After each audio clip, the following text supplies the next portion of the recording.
Alright everyone, here's a video that you can show your well-meaning but incorrect friends when they claim that there's some sort of magical proof of Donald Trump being a racist. I'm surprised that this sort of video has, at this point, with mass communication the way it is, you'd think that eventually people would be a little bit less ignorant than they were 10 years ago when I saw weird infographics like this pop up. And they were easily debunked, but it's so much easier to debunk them now, and yet people literally, when confronted with objective proof that they're wrong, they'll still go off into left field and say weird shit. This isn't just the left that does that, but right now it tends to be more common. Link in the description, by the way, to the Twitter page of the user who directed me to this incorrect material. Basically, they blocked me thereafter. No surprise there. They couldn't handle the banter. They said, "Oh, thanks for the video idea," basically. I'll make sure to give you credit. So link in the description to the Twitter user who blocked me after posting this because they couldn't handle the bants. So these are like, I guess, 9 reasons why Trump is racist. I'm just going to go through because I actually do this for a living and pick them apart. Number 1 I've already addressed, which was yesterday. I've got the little thing open over here on the other computer because it's easier. Housing discrimination. These suits involving Trump properties discriminating against people were all settled. We don't know the actual details of all of this settlement material. And the thing is, yes, when settling with the government, it's possible to do it in such a way. It's like, yeah, I'm guilty, but no public finding of guilt will be made.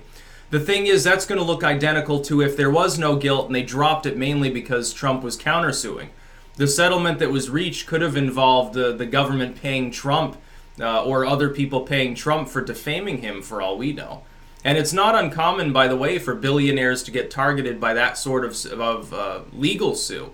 When someone is massively wealthy, if someone thinks they have any case at all, they might launch a suit knowing, hey, if I can get them to just settle, I can make money off of this. There's no legitimacy to the case, but their inclination is they're running a major brand.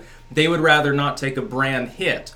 In the sense of all of a sudden it becomes major news, oh, Trump involved in discrimination or something like that for any businessman or woman that happens to be running such a brand, which is marketed in the way that Trump is. His name is the brand itself. He doesn't want that to take a hit, so he says, okay, I'll throw $500,000 to this person who's making this shitty claim, shut him up so hopefully nobody else starts making these stupid stories up, and then I can keep on my work because I make so much money. So there's no evidence here. Yeah, it's possible that the settlement involved technically a finding of guilt, but it's sealed up. We don't know that. As far as I know, I mean, if there's no evidence of something, you can't prove a negative, so there's no evidence of it, therefore it's bunk. It's bullshit. Number 2 is the Central Park 5. Interesting case.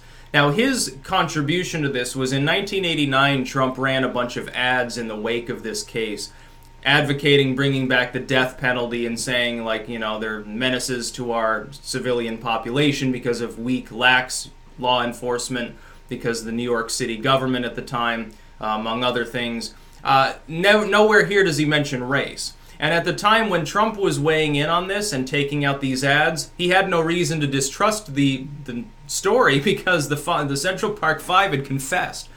Was Trump supposed to be prescient and know that there were some shenanigans going on with the interrogation of these individuals? He couldn't have possibly known. Everyone else at the time had no problem with accepting that story, other than, again, the families and some lawyers and things like that, maybe left-wing advocates. But there was no reason to suggest that the official storyline of, hey, yeah, we assaulted this jogger. There were tales of upwards of 30 people basically running around Central Park assaulting people and doing it. It's basically the old world equivalent of the knockout game. What happened is it was called wilding. And this was sort of tied with the McCrack epidemic. This is where the tough-on-crime Democrats largely get spawned, the Hillary Clintons with their super predator stuff in the early and mid-90s. Now, that was a reaction in part to the crime spiking in the 80s, which was associated with this. People like Donald Trump, law and order business Democrats, which is exactly what he was at the time. He wasn't a Republican. Trump was a business Democrat in the 80s. They advocated tough-on-crime measures, which backfired, totally wrong in the application, and I'm not sure what the death penalty would do. But they advocated these policies because of the perceived lack of enforcement within some of these large cities. The fact is, though, that Trump nowhere here mentions race. So again, this is not a racist, he's not saying racist epithets. He's not saying, well, these black criminals are a big problem. No, he's saying, look, crime is a problem in New York City, bring back the death penalty. It's not racial. There's no evidence that this has any racial animus behind it. You can only infer. It's one thing if you infer that. Like if someone has a long track record of saying and doing racist stuff, then for something like this you might infer that. But as I'm going to point out, every single example here can be debunked. So there is no history of Donald Trump's racism and bigotry to actually base that on. Therefore, in the absence of actual objective concrete reasoning to believe that it is racially motivated, there's no reason whatsoever. Number 3, casino workers discrimination. See number 1. It's the same story. Because I was discriminated against. Again, settlement reached, no finding of guilt made. Therefore, what's the problem? It's just speculative. It's just speculative, so it's the same as the housing discrimination, really. For some reason, the number 3 is doubled on here. This happens commonly. I've noticed this, infographics like memes that would otherwise be quite effective oftentimes have these little flaws that are going to prevent anyone who notices them from taking them seriously because it makes them look amateuristic. And this happens with people on the right too. Sometimes people post stuff on like my Twitter and things like, oh, these five evil Democrat quotes, and then they're all misspelled and chopped apart, and it's like, oh my God. Birtherism. This is an interesting one. Yes, Trump brought this up during the election. However, it did not originate with Trump. And Trump, as far as I know, I don't think he ever specifically endorsed it. He said that he had a source that claimed that Obama was actually not born in the United States. It's not an objective claim. And also, again, birtherism is not, it has nothing to do with race. It has to do with national origin. If it were claimed about John McCain, who, by the way, was actually born in Panama, albeit on a U.S. military base, or Ted Cruz birtherism, and I actually, by the way, endorse it. He was a Canadian. He held dual citizenship until a couple of years before the election. That makes him ineligible to hold the office of the presidency, under my understanding of the way in which naturalization actually works. He's not eligible, dual citizen. He shouldn't be holding the office of president, and he's white, painfully so. So as far as birtherism, I don't see it as race-related, but it actually originated with some Clinton staffers. And the Clinton campaign, to its credit at the time, fired these individuals. They had been internally circulating and memeing back during those primaries when Obama was running. Clinton was in there. She technically won more delegates but got trounced. The DNC didn't want her because they were sane. They made the right decision, by the way, to keep her out of there. She never brought this up. But some of her staffers, some of her low and mid-level campaign workers, they said, hey, we've got an idea. We're going to whip up the white middle-class voters into a frenzy to get them on board with Clinton, who's the only other main candidate at the time, by claiming that Obama was born in Kenya. Trump didn't originate it. Again, at the time, he was only barely making a transition out of the Democratic Party in the mid-2000s anyway. You've got to understand the timeline of Trump is mostly him as a Manhattan business magnate, business Democrat. He starts going to CPAC later because the Democratic Party leaves behind fiscal centrism and the business Democrat model that he was part of. The Democratic Party fled Trump, not the other way around. Number 4, although technically 5, Mexicans being rapists. He never said that. If you look at the context of the quote, he's talking about specifically illegal immigrants coming across, and he's denoting that some of these people are cartel members or otherwise criminals. He's objectively right. And he would have been objectively right if he said, oh, 100% of them are criminals. Technically speaking, being illegally in the United States is in and of itself a crime. DACA just means deferred action, among other things. So the fact that the government doesn't prioritize, like someone who comes here as a kid, they want an education, they go become a veteran or whatever. Okay, understood, but they're still illegally in the country. And yes, some of these people commit crimes. Absolutely. So what the fuck? And by the way, Mexican, again, is not a race. Illegal immigrant is not a race. Immigrant in general is not a race. Someone can immigrate from Poland, someone can immigrate from the Congo. Different races, both immigrants. Immigrant is not a race, so where's the racism? Again, you only see this as racist if you've been trained, primed, in Pavlov style beforehand. Next, ban on Muslims. Again, it never happened. There was never a Muslim ban. The temporary, although I believe part of it was extended, ban on immigrants and travel from certain countries didn't even encompass half of the Islamic world. So where's the Muslim ban? And again, Islam is not a race. Islam is a religion. It's conflated with race, but the biggest Islamic population in the world is Indonesia. In Southeast Asia / Oceania, down near Australia and shit like that, it has nothing in common with the Middle East. People don't seem to understand this because they don't know anything about the situation. Again, it's not racist. Number 6. Technically 7. Your numbering system sucks ass. That there were very fine people in Charlottesville. There were. He was talking about liberal protesters and counter-protesters of a mundane sort. He was not talking about the Tiki Torch marchers, and he was not talking about Antifa. There were 4 fucking different groups of people in Charlottesville that were all protesting and rallying. Essentially, you had Spencer and his Tiki Torch people. They showed up to defend Confederate statues from an ethno-nationalistic background. They're the identitarians. Trump didn't applaud them. In fact, he called them out afterwards. Antifa showed up as a counter to that. They're communists and anarchists and stuff. Trump's not applauding them. There were liberal protesters against mainly Spencer's people that wanted the statue removed. These are mostly college kids, college liberals, regular people, members of the community. Yeah, Trump applauded them. By the way, they did nothing wrong. They weren't throwing punches or rocks or anything. They weren't sitting there chanting like white nationalist slogans. And then you also had a group of people who were in defense of the statues. They were there to defend the statues, but they weren't part of they weren't marching with torches. They're just standard. It's part of our history. Southerners. Again, Trump applauds these people. They did nothing wrong, broke no law.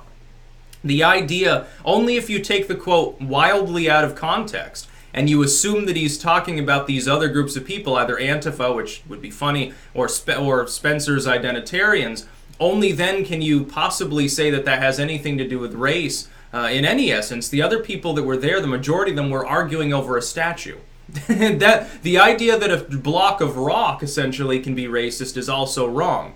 That entire thing was an even bigger freak show. It was a macrocosmic freak show. It wasn't just one event.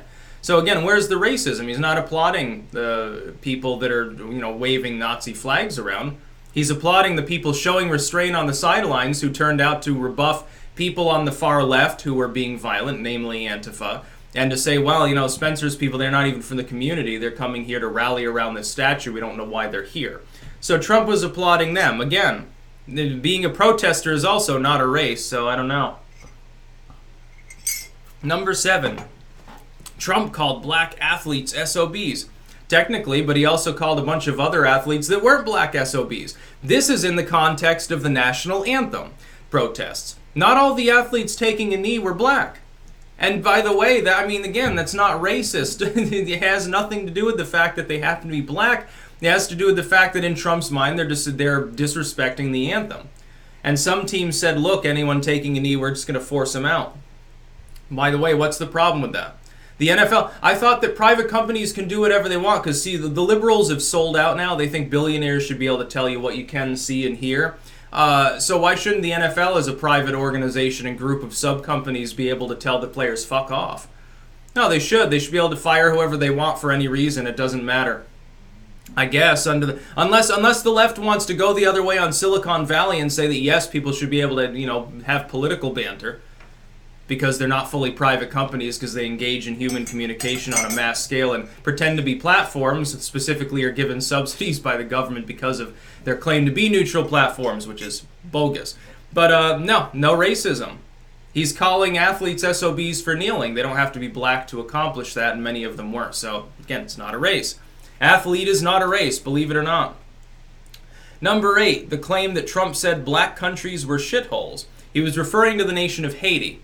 If you know anything about the nation of Haiti, where people eat dirt in the most literal sense and there is no functional structured economy, yeah, Haiti has some problems. But again, he didn't refer to Nigeria. He didn't refer to Rwanda. He didn't refer to a million other countries that are minority black or Asian or whatever. He didn't do that. He's talking about Haiti. He's talking about a socialistic nation with high degrees of centrality, enormous amounts of government corruption, systemic enormous amounts of crime, high infant mortality, virtually no GDP, virtually no economy outside of its capital, and then only a few blocks within the capital. What other moniker can he possibly use to appease you? Is he supposed to mince and parse his words in order to appease the sensitivities of people who don't want to admit that, yes, there are countries in the world that are poorly off? Liberals used to ramble about that all the time and say that we should help Haiti or help, some other impoverished Ethiopia or something like that. Now they don't want to admit that there are problems there. It's very interesting how their definition of racism morphed. So again, it's not racist. And there are people in Haiti that aren't black. Wow, surprise, surprise, national origin isn't always fully correlated with race. Number 9, technically 10, the send her back slogan. Again, this has been put into the ground already and debunked. Ilhan Omar is not a race. 4 congresswomen are not a race. AOC is not even, she's white. She's a white Hispanic. It's not racist. By the way, he's not the one chanting that, the crowd did. And then he comes out and he says, well, I'm not happy about this, I disown it, and people still have a problem with it. Now, that is a little bit of a cop-out, of course. He was talking about that in the context of them going back to their native countries, although it's not entirely clear he means country in the literal sense. There's some linguistic dodginess there, I will admit, but it's not race. These 4 individuals are not of the same race. And he never talks about race, so what are you talking about, dude? You can call it a culture-centric or something like that. Xenophobic, because, you actually prioritize the nation that you're being paid to prioritize. Evil Trump, very bad person, let me tell you. So there's debunking all of these claims. I'm sure that there are others, but all of these fall flat completely. Some of them are outright bogus, like we can objectively prove that it's a bunch of bullshit. Like with the Central Park 5, it's quite clear at the time you have people who confess to a crime, Trump saying, well, I accept that confession, I think that we should reform or restructure the way we police and the justice system, never mentions race. So it's not racist, objectively so. Some of these claims, like there never was a Muslim ban. Why is it even on the list?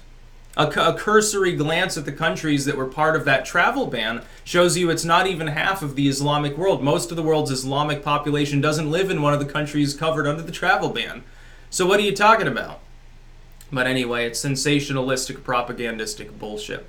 It's just a propaganda campaign. It's literally the extension of Orange Man bad. That's about all. Peace out.